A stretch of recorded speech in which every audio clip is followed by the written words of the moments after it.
Mais moi, si j'applique la loi du Seigneur, qui est de mener une vie sacrificielle, j'avancerai avec mon Dieu.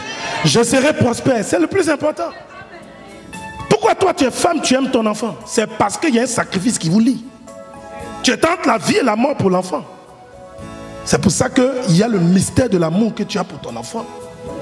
Si Dieu n'avait pas mis le sacrifice, la douleur chez la femme, il n'aurait pas eu ce lien si fort. Donc quand tu marches avec Dieu, Dieu veut que tu payes le prix pour lui. Il a payé le prix pour toi. Dis un amen. Il veut aussi que tu payes le prix pour lui. Le prix pour son œuvre. Le prix pour ta vie chrétienne.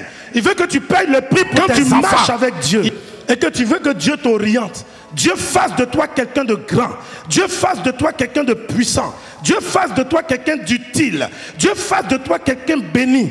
Si tu veux qu'un jour, Dieu fasse que tu sois une source de bénédiction, le secret, c'est de payer le prix pour Dieu. C'est de payer le prix dans ta relation avec Dieu. Dis un amen fort. Je n'ai jamais vu quelqu'un dans la Bible qui n'a pas payé de prix avec le Seigneur et qui a été élevé du jour au lendemain.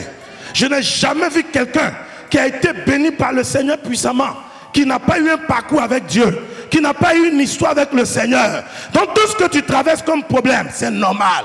Tout ce que tu vis comme difficulté, c'est normal. Tout ce que tu vis comme persécution, c'est normal.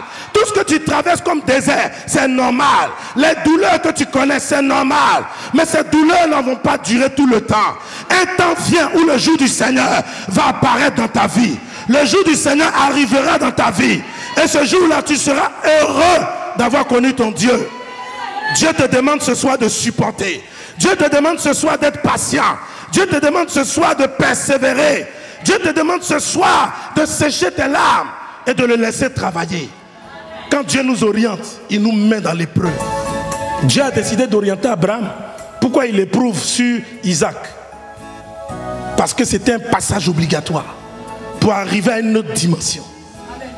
Et quand Abraham a réussi le test, alléluia, quand Abraham a réussi le test, Dieu va venir maintenant confirmer chaque fois. Ce qui veut dire que chaque fois Dieu me testera, quand je réussirai à l'épreuve, Dieu viendra confirmer son alliance dans ma vie.